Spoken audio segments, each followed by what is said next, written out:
పంచలోహ విగ్రహం అని చెప్పి ఇత్తడి విగ్రహాన్ని అమ్మి మోసగించేందుకు ప్రయత్నించిన ఇద్దరిని తిరుపతి ఈస్ట్ పోలీసులు అరెస్ట్ చేశారు. వారి నుంచి విగ్రహం స్వాధీనం చేసుకున్నారు. దీంతో పంచలోహ విగ్రహంతో పేరుతో మోసగించాలి అన్న ప్రయత్నం బెడిసికొట్టింది. పలమనేరు అయ్యమ్మరెడ్డిపల్లెకు చెందిన గురుస్వామికి తన పొలంలో ఏడాది క్రితం ఇత్తడి విగ్రహం దొరికిందని సమాచారం. విషయాన్ని తిరుపతి రాయల్ నగర్ లో ఉండే తన బంధువు దేవినేని చంద్రశేఖర్ కు తెలిపారు.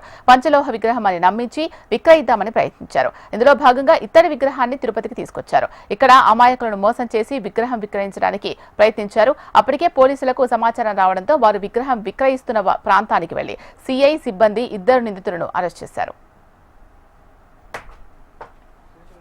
అందరికీ నమస్తే. నిన్న మధ్యాహ్నం 2 గంటలప్పుడు కల్లాడి గురుస్వామి అండ్ దేవినేని చంద్రశేఖర్, ఈ కల్లాడి గురుస్వామి అనే అతను పలమనేరు మండలము అయ్యరెడ్డిపల్లి వాళ్ళ తాలూకా దొడ్ల డైరీలో సేల్స్మెన్గా పనిచేస్తూ ఉంటాడు. అయితే ఇతను తన పొలంలో ఒకటి విగ్రహం దొరికిందని చెప్పేసి ఆ విగ్రహము పంచలోహ విగ్రహం అని చెప్పేసి వాళ్ళ బంధువైన దేవినేని చంద్రశేఖర్తో చెప్తాడు.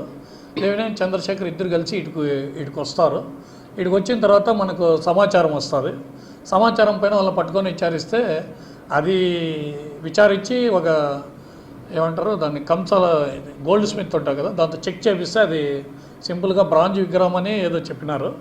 బట్ అయితే వీళ్ళు ఫేక్ విగ్రహం చూపించి అదే పంచలోహ విగ్రహము, దానికి శక్తులు ఉంటాయి, ఈ విగ్రహం మీ ఇంట్లో మంచి జరుగుతుందో అట్లా చెప్పి ఎవరన్నా అమాయకులు ఎవరన్నా దొరికితే తద్వారా లాభం పొంది వెళ్ళిపోవాలని ప్రయత్నం చేసినారు. మేము పోయి పట్టుకున్నాం. ఇంకా అఫెన్స్ అయితే కంప్లీట్ కాలేదు. అఫెన్స్ నేరం జరగకముందే పోయి వాళ్ళు ప్రయత్నించడం వల్ల పట్టుకున్నాం.